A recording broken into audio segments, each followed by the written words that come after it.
Request everyone to please stand for the invocation to be lead by Ms. Sabi Tolito, followed by the Philippine National Anthem by Ms. Joyce Andrew.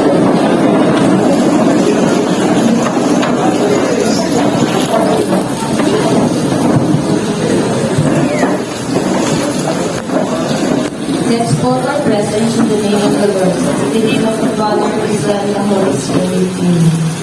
Dear Lord, in a traveler's shame, I warmly welcome each and every one of you today on our seminar entitled, please read everyone. Empowering future entrepreneurs. Enhancing financial literacy through And my question, are you all ready?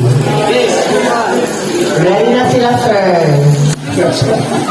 Okay, try to reminisce, as I said a while ago, try to reminisce your basic here this morning. And today, we will be learning about bookkeeping itself through technology-driven bookkeeping. Now, nakakita lang ang laptop?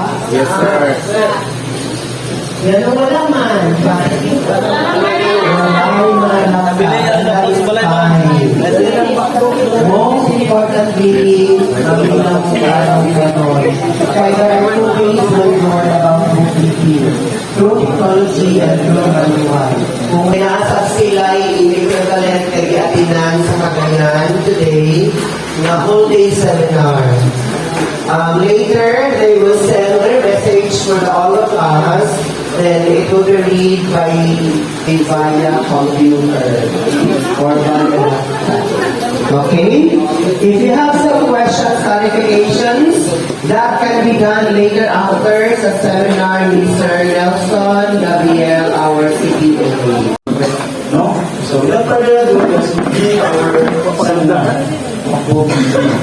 So, before we start, we ask somebody from fourth year and one representative from third year about their knowledge. So, Fourth year. One representative from fourth year. Anyone? Somebody try. Ako lang yung knowledge. Anyone from fourth year? Alin, so please.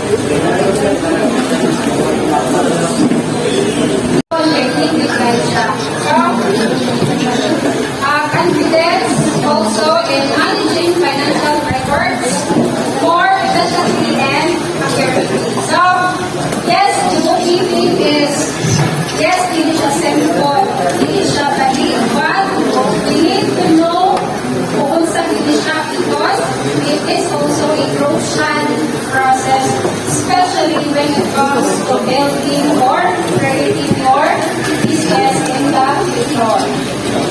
So, continue to explore, ask questions, and apply what you've learned. And don't hesitate to reach out if you need support or clarification. Learning doesn't stop here. So, again, thank you for being here, and I wish you all the best in your